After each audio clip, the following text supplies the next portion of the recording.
Hello, my name is Raheem Gilligan, and this is a presentation about my project Elevate.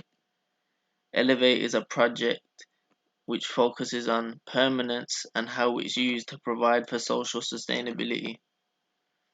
This project comes from the Deaf and Shopping Design Studio, where deaf relates to the materials used inside buildings and the lifespan of a building, and shopping relating to the workable aspects and the actions that go on inside buildings.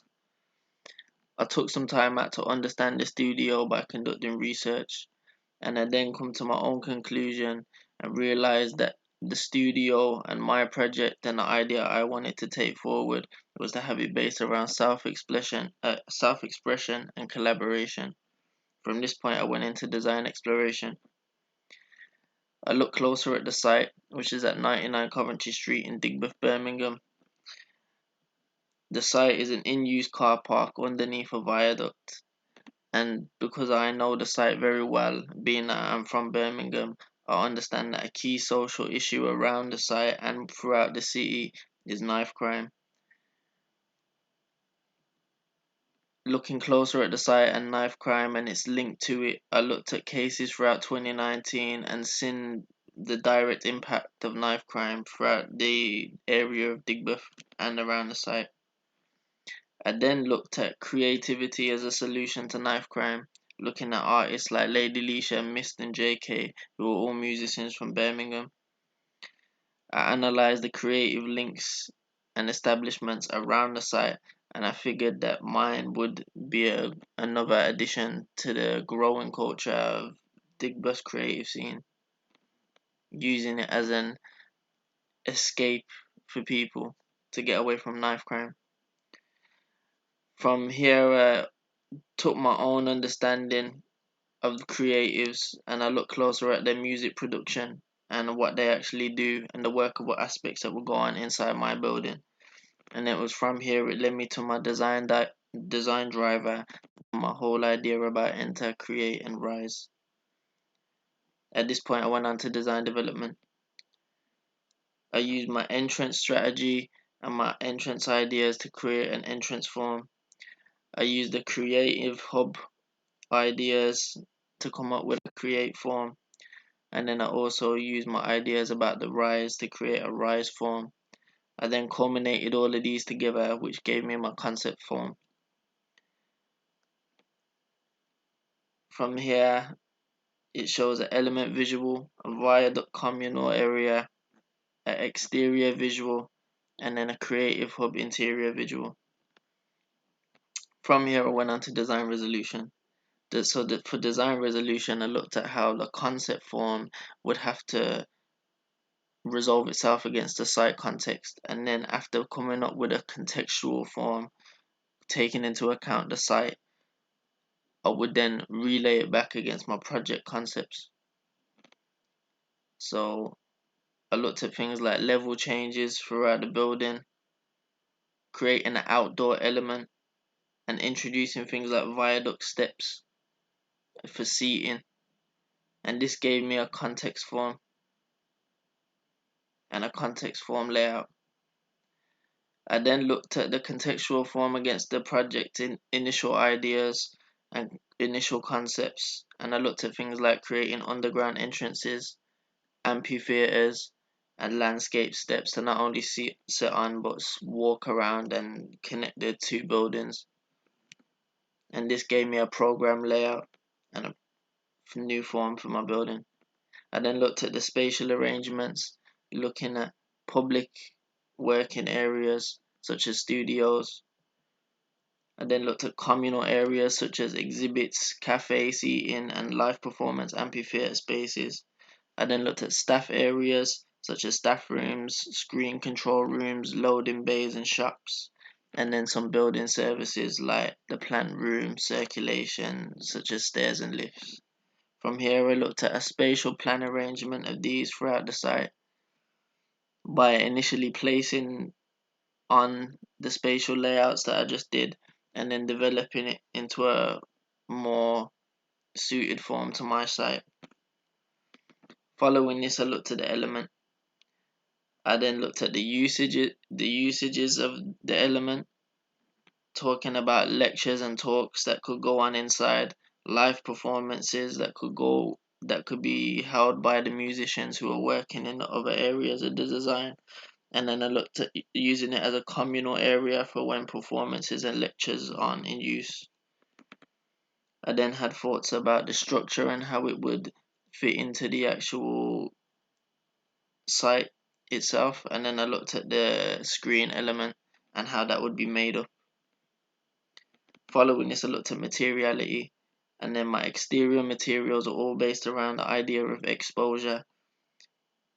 I looked at corten, concrete, and glass, and this gave the whole idea about something being open but also closed at the same time. So the glass would be the areas where people could look at the design and want to be intrigued to come inside, but the main portion of the facade is hard facing and doesn't want to reveal too much to the outsider. And then I then looked at interior materials, and these were based around permanence and functionality. So exposed concrete, glass, and wood. Now all of these were used for their acoustic benefits and their permanent benefits throughout the buildings. This brought me onto my structure. So my structural system follows a similar idea about permanence and functionality, where my structural system uses a steel frame, steel trusses, and concrete retaining walls throughout a structural grid. I also looked at material systems and how Corten could be applied to the exterior walls. I looked at environmental systems and how direct light and daylight could affect my building. I also looked at acoustic systems and how the internal acoustics would change and how noise levels would have to be controlled throughout the studio building. And then I looked at sustainable strategies and ventilation flows throughout the building. And all of this needed to be based around permanence and function. And then finally, I came to my project conclusion, which is elevate. The site plan shows the gallery building on the south of the site, my internal landscape with the auditorium and element underneath the viaduct, and then the studio building to the north of the site.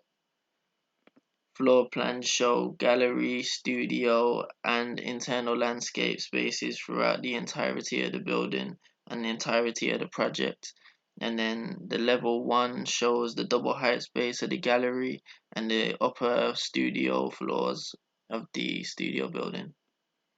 So looking at the buildings closer, the gallery building is a communal arts hub and gallery for people who want to be intrigued to come into the project and learn more about what young people are doing and the music that they're trying to create. For this, there's an entrance for the building on Coventry Street, which involves the user going under the ground in order to get there, and then there's a entrance to this building on Meriden Street, which uses the existing viaduct arches to create an entrance. So this building is mainly used for displaying artwork and gallery and videos to people walking throughout the space to learn more about what's going on in the studio building, and this would show the outputs of much of the work produced in the studio building. So looking closer at the studio building, it's a workable hub for the creatives of the project and the target users. Entrance to this building is on Oxford Street, which again is an underground entrance coming off the street and up back into the building. Now this building focuses on social working areas and recording studio and rehearsal studio spaces throughout. Now between these two there's an internal landscape. The internal landscape is a space for collaboration and community, with seating, performance, and circulation used as its main design leaders. This section shows the landscape between the gallery and studio hub buildings, and the element, which is the tower sticking up from the auditorium and stage space.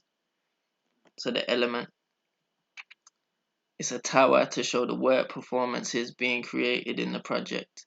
The stage shows the main use for live performances, and I had ideas about how the structure would work and how it would be connected to the floor and the foundations underneath. I then looked at how the screen would work and and I've shown its main use for showing views of the screen to the viaduct and the train passing by. Finally, I looked at 60 years later into my project and I thought about the sustainable vision. My vision for the changes in the building are that the building will be immovable, untouched in its exterior, other than the decay of the core 10. It still will remain a fortress despite the years that it's been in use following the 60-year period. The use of the inside of the building may change depending on what events and what type of spaces work throughout the years and the different type of establishments that might also get involved with the building itself in terms of other communities and other community hubs or other spaces actually trying to get involved and have their input. And exterior spaces may become harsh and without nature. However, the community seating outside the building later on will be incorporated into its life cycle. Ultimately, I believe the building will remain permanent with the core tent still rusting away, showing the mortality of the entire project. Ultimately, Elevate is a project about boosting social sustainability and helping people escape a bad situation. Enter, create, rise.